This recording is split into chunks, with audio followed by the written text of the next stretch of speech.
Ladies and gentlemen, this is Adesh and welcome to my Conedy. മലയാളത്തിൽ നിന്ന് ഒരു horror series ഇപ്പൊ OTT വന്നിട്ടുണ്ട്. മൊത്തശ്ശി പരട്ടത്തള്ള അതായിരുന്നു ആ ടൈറ്റില് C5 സ്ട്രീം ചെയ്യുന്നത്. ഇറങ്ങിയിട്ട് 1-2 ദിവസമായി. നിങ്ങൾ ആരെങ്കിലും ഇത് കണ്ടിട്ടില്ലെങ്കിൽ മക്കളെ നിങ്ങളുടെ സമയം ലാഭം. എന്നാൽ പോലും ഈ ചെറിയൊരു ബഡ്ജറ്റ് വെച്ചിട്ട് അവരൊരു പെട്ട സീരിയലാണ് എടുത്തു വെച്ചിരിക്കുന്നത്. സീരീസ് അല്ല, സീരിയൽ.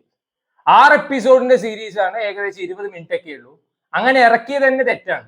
മെഗാ സീരിയലായിട്ട് ഒരു 15,000 എപ്പിസോഡ് വെച്ച് ഇറക്കണമായിരുന്നു. മെയിൻ ലീഡായിട്ട് അഭിനയിച്ചിരിക്കുന്നത് അമിത് ചക്കാലക്കൽ, മറ്റേ അഖില ഭാർഗവൻ. രണ്ടുപേരും സ്റ്റാർസ് ആണ് ഇതിൽ. ആദ്യത്തെ സ്റ്റാർ വീഴൽ സ്റ്റാർ. അഖില ഭാർഗവൻ ഇതിൽ വീഴൽ സ്റ്റാർ ആണ്. ആദ്യത്തെ എപ്പിസോഡിൽ 1 വട്ടം വീഴുണ്ട്, രണ്ടാമത്തെ എപ്പിസോഡിൽ 2 വട്ടം വീഴുണ്ട്. അപ്പൊ ഞാൻ വിചാരിച്ചു 3-ാമത്തെ എപ്പിസോഡിൽ 3 വട്ടം വീഴുന്നു. അപ്പോഴേക്കും ആ വീഴൽ ബാറ്റൻ അമിത് ചക്കാലക്കലിന് കൈമാറിയിട്ടുണ്ടായിരുന്നു. അമിത് ചക്കാലക്കലിന്റെ പേര് റായൻ. ഉരുളൽ സ്റ്റാർ ആണ്. 3 തൊട്ട് 6-ാമത്തെ എപ്പിസോഡ് വരെ നല്ല നല്ല റോഡ് കാണുമ്പോൾ കടന്ന് ഉരുളലാണ് അമിത് ചക്കാലക്കലിന്റെ പണി. സോ ഈ സീരീസിൽ കഥയും കവിതയൊന്നുമില്ല. ആകെ ഉള്ളത് കീരിയുടെ പച്ചറച്ചി തിന്നുക, സഫാന അങ്ങനെ ഏതൊരു ബ്രാൻഡി, സായ്വാൻ ആ ബ്രാൻഡി കുടിക്കുക. എനിക്ക് തോന്നുന്നു ആ ബ്രാൻഡിയുടെ പ്രൊമോഷൻ ആണ് തോന്നുന്നു ഈ സീരീസ്. ചിലപ്പോൾ അവരായിരിക്കും പ്രൊഡ്യൂസ് ചെയ്തിട്ടുണ്ടാവുക. ഇതിൽ നമ്മുടെ മുത്തശ്ശി എന്നൊന്നല്ല, പരട്ടത്തള്ളാന്ന് തന്നെ വിളിക്കാൻ പറ്റുള്ളൂ. ഞാൻ പറയുന്നത് ആ ആക്ടറിനെ പറ്റിയിട്ടല്ല, ആ ക്യാരക്ടറിനെ പറ്റിയിട്ടാണ്. നിങ്ങൾ ഡിസ്റെസ്പെക്ട് ആണെന്ന് വിചാരിക്കരുത്. ഭയങ്കര മുടിയുണ്ട്, കാലുവരെ ഉണ്ട് മുടി. ഇന്ദുലേഖയുടെ അഡ്വർടൈസ്മെന്റ് ആയിരിക്കും ചിലപ്പം, അറിയില്ല. ആ തള്ളക്ക് ഡെയിലി 365 ദിവസം ഒരു കൊല്ലത്തില് കീരിയുടെ ഇറച്ചി, പച്ച ഇറച്ചിയും സഫ്വാൻ ബ്രാൻഡി സായ്വാൻ ബ്രാൻഡിയുമാണ്. അത് മാത്രമേ കഴിക്കുള്ളൂ. ഇവൻ ഡെയിലി ഒരു കീരിയെ പിടിച്ചിട്ട് വരുന്നുണ്ട്. ഇതിന് നീ എന്താ കീരി കർഷകൻ? അമിത് ചക്കാലക്കൽ ഇതില് കീരി കർഷകനാണ്. ബെസ്റ്റ് കർഷകശ്രീ അവാർഡ് അമിത് ചക്കാലക്കലിന് കൊടുക്കണം. അത് എൻ്റെ ഒരു റിക്വസ്റ്റ് ആണ്. സോ ഈ സീരീസ് തുടങ്ങുന്ന സമയത്ത് അഖില ഭാർഗവന്റെ കല്യാണമാണ് കാണിക്കുന്നത്. ഏതോ ഒരു കാട്ടിലുള്ള ഒരു കാവില് വെച്ചിട്ട്. ആ കാവിന് ബോർഡൊക്കെ എഴുതി വെച്ചിട്ടുണ്ട്. സ്ലേറ്റ് പെൻസിലും കൊണ്ടാണ് എഴുതി വെച്ചിരിക്കുന്നത്. അതിന് പോലുള്ള ബഡ്ജറ്റ് ഇല്ല. പെയിന്റ് വെച്ച് എഴുതാനുള്ള ബഡ്ജറ്റ് പോലും ഇല്ലാത്ത സീരിയലാണ് മുത്തശ്ശി.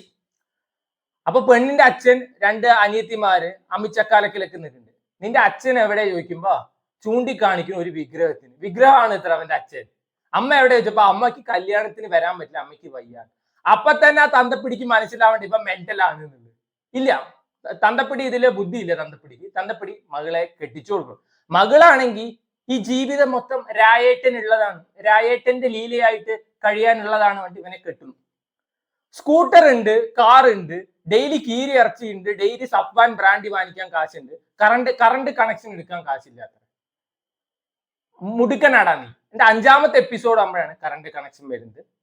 ആദ്യത്തെ എപ്പിസോഡിന്റെ പകുതി ആകുമ്പോഴാണ് ഇവരെ കല്യാണം നടക്കുന്നത്. 2-ാമത്തെ എപ്പിസോഡിന്റെ തുടക്കത്തിൽ അഖില ഭാർഗവൻ ഗർഭിണിയാവുന്നു. വാവ് മെഡിക്കൽ മിറാക്കിൾ. ആൻഡ് അത് കണ്ടുപിടിക്കുന്നത് കണ്ണ് നോക്കിയിട്ടാണ്. ഒരു പെണ്ണ് വന്നിട്ട് കണ്ണ് നോക്കും, കണ്ണിൽ എഴുതി കാണിക്കും LED ഡിസ്പ്ലേയില് കൊച്ചു പേര് ഗർഭിണിയാണ്. അയ്യോ എടേ, ഒന്നുമില്ലെങ്കിൽ ആ തള്ള കുഴിയിലോട്ട് കെട്ടിയെടുക്കാൻ വേണ്ടി ഇരിക്കുകയാണ്. ഇന്നോ നാളെയോ പറഞ്ഞിട്ട് ഏത് നേരവും കീരിയുടെ ഇറച്ചി. ഇന്നാണ് സമാട്ടോയും സ്വിഗ്ഗിയൊക്കെ ഇല്ലേ, വല്ല ബർഗറോ KFC ചിക്കനോ പിzzയോ അതൊക്കെ മേടിച്ചു കൊടുക്ക്. നീയൊക്കെ എന്തൊട്ട് മകനാടാ.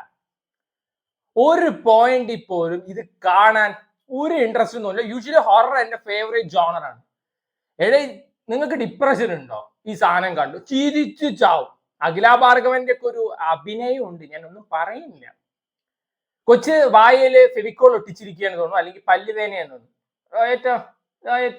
അമ്മേ ഷീക്കുട്ട ഇത്രേ തുറക്കുള്ളൂ തോന്നുന്നു. പല്ലുവേന ആയതുകൊണ്ടായിരിക്കും, അല്ലെങ്കിൽ വിനയത്തില് PhD എടുക്കുന്നതായിരിക്കും.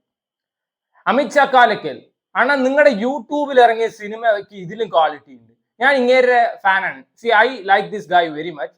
ഇന്നേ വരെ അമിത് ചക്കാലക്കൽ ഇത്രയും ബോറായിട്ട് ഒരു പടത്തിലോ ഒരു സീരീസിലോ അഭിനയിച്ച് ഞാൻ കണ്ടിട്ടില്ല. അത്രയും വേസ്റ്റ് ആയിരുന്നു. ടുവേർഡ്സ് ലാസ്റ്റ് ഒക്കെ ആവുന്ന സമയത്ത് ഞാനൊരു അമ്മയാണ്, അവൻ ചെകുത്താനായാലും ബൈസൺ കാലമാടനായാലും, ധ്രുവിക്രത്തിന്റെ ബൈസൺ കാലമാടനായാലും ഞാൻ അവനെ വളർത്തും. എന്നിട്ട് ചെറുക്കന് കീരിയുടെ ഇറച്ചിയും വെട്ടിട്ട് മറ്റേ സഫ്വാൻ ബ്രാൻഡിയും മേടിച്ചു കൊടുക്കുന്നു. ബെസ്റ്റ് തള്ള ഓഫ് ദി ഇയർ അവാർഡ് ആ കൊച്ചിന് കൊടുക്കണം. ഈ മറ്റേ ഇന്റർനാഷണൽ ഹൊറർ ഫിലിംസ് ഇല്ലേ, അതായത് മറ്റേ ഇന്തോനേഷ്യൻ ഹൊറേഴ്സ്, ബ്രഹ്മയുഗം, ഞാൻ പറഞ്ഞ തമിഴ് ഇതേപോലെ പടമുണ്ട്, ഗ്രാനി, അത് പരട്ടത്തള്ള, അതും പരട്ടത്തള്ളയാണ്, അതിന്റെയൊക്കെ കോപ്പിയാണ് ഈ പടം. അത്ര പറയുന്നത്. ഇൻസ്പയർഡ് എന്നൊന്നും പറയരുത്, കോപ്പി. എന്തായാലും ഇതിന്റെ ഡയറക്ടറിന് വളരെയധികം കഴിവുണ്ട്. സീരിയലില് നിങ്ങൾക്ക് വലിയൊരു ഭാവി ഞാൻ പേഴ്സണലി കാണുന്നുണ്ട്. ഇത് ഡിസ്റെസ്പെക്ട് ആയിട്ടൊന്നും ആരും വിചാരിക്കണ്ട. ഇത് കണ്ടു കഴിഞ്ഞാൽ ഇതിന്റെ അപ്പുറം പലർക്കും പറയാൻ തോന്നും. ഞാൻ പിന്നെയും കുറച്ച് ഡീസെന്റ് ആയതുകൊണ്ട് ഇതിൽ പറയും. റെസ്പെക്ട് വേണമെങ്കിൽ ഏൺ ചെയ്യണം, അല്ലാതെ ബെഗ് ചെയ്യരുത്. C5 സദേൺ ഹെഡ് ആരായാലും എത്രയും പെട്ടെന്ന് അയാളെ പിരിച്ചുവിടണമെന്ന് എനിക്ക് പറയാനുള്ളൂ. മലയാളം സീരീസ് എടുത്തു നോക്കിയോ, ഗൊമ്മട്ട 10 പൈസക്ക് കൊള്ളാത്ത സാധനം, ഇൻസ്പെക്ഷൻ ബംഗ്ലാവ് 5 പൈസക്ക് കൊള്ളാത്ത സാധനം, ഇതിപ്പോ മുത്തശ്ശി 2 പൈസക്ക് കൊള്ളാത്ത സാധനം. C5 മുടിക്കാൻ വേണ്ടിയിട്ടാണോ അയാളെ പിടിച്ചാക്കിയിരിക്കുന്നത്? ആൻഡ് പ്രൊഡക്ഷൻ ക്വാളിറ്റി പറയുന്ന സാധനം 0 ആണ്. ഒരു ക്വാളിറ്റി ഇല്ലാത്ത സീരീസ് ആയിരിക്കും C5. സ്റ്റിൽ കണ്ടന്റ് എന്തെങ്കിലും ഉണ്ടാവും വിചാരിച്ചു, അതുപോലും ഇല്ല. ഇത് ഏതൊക്കെ എന്താണ് നമ്മുടെ ഗ്രാനിക്ക് അല്ല, മുത്തശ്ശിക്ക് വന്നിട്ട് പവറൊക്കെ മുടിയിലാണ്. അതുപോലെ തന്നെ മുത്തശ്ശി എന്താണ്, ബ്ലാക്ക് മാജിക് ആണ് മുത്തശ്ശിയുടെ പരിപാടി. ബ്രഹ്മയുഗത്തിൽ പറയുന്നില്ല, ഇത് ചാത്തനാണ് പറയുന്നത്, ഇത് ബൈസൺ കാലമാടനാണ്. How can somebody be so stupid എന്നാണ് എനിക്ക് മനസ്സിലാവാത്ത. ഇതിലൊക്കെ കയറി അഭിനയിക്കുന്നതിനേക്കാളും അഭിനയിക്കാതിരിക്കുന്നതാണ്. അഖില ഭാർഗവനെ മെയിൻ ലീഡായിട്ട് അഭിനയിപ്പിച്ചിട്ടുണ്ട്. On the basis of what? അതാണ് എനിക്ക് മനസ്സിലായി. പ്രേമലുവില് മമിത ബൈജുവിന്റെ വാലായി നടന്നു പറഞ്ഞിട്ടാ. അഖില ഭാർഗവനേക്കാളും എത്രയോ നന്നായി അഭിനയിക്കുന്ന എത്രയോ യങ്സ്റ്റേഴ്സ് വേറെ ഉണ്ട്. ഇവൻ പല ജൂനിയർ ആർട്ടിസ്റ്റ് വരെ ഈ കൊച്ചിനേക്കാളും നന്നായി അഭിനയിക്കും. ഈ കൊച്ചി ഏത് സിനിമയിൽ അടിപൊളിയായി പെർഫോം ചെയ്തു പറഞ്ഞിട്ടാണെന്ന് എനിക്ക് മനസ്സിലായിട്ടില്ല. സൂക്ഷ്മദർശിനിയില് അങ്ങോട്ട് തെക്കോട്ടും വടക്കോട്ടും അങ്ങോട്ടും ഇങ്ങോട്ടും നടന്നതിനൊക്കെയാണോ? ചിരിയാണ് വരുന്ന ആളുടെ പെർഫോമൻസും അമിത് ചക്കാലക്കലിന്റെ പെർഫോമൻസും ഇതിലെ പല ഡയലോഗ്സും കേൾക്കുമ്പോൾ. ആൻഡ് ഏറ്റവും കോമഡി എന്താന്ന് വെച്ചാൽ കഥയൊന്നും ഇല്ലല്ലോ. അപ്പൊ എങ്ങനെയെങ്കിലും ലീക്ക് ആവുന്ന വാട്ടർ ടാങ്ക് അടയ്ക്കണമല്ലോ. എന്തൊക്കെ പാട്ട് കുത്തിക്കയറ്റിയിട്ടുണ്ട്, 10 പൈസക്കുള്ളാത്ത പാട്ട്. സോ എനിക്ക് ഒട്ടും വർക്ക് ആവാത്ത ഒരു സീരീസ് ആണ്. ഇതും ഇഷ്ടപ്പെടുന്ന ആൾക്കാരുണ്ടാവും. സോ വേണ്ടവർ കണ്ടു നോക്കുക. മുത്തശ്ശി സ്ട്രീമിംഗ് ഓൺ C5. അടുത്ത സിനിമയോ സീരീസോ ആയിട്ട് വരാം. അതുവരെ ഇനി സന്ധിക്കും വരെ വണക്കം.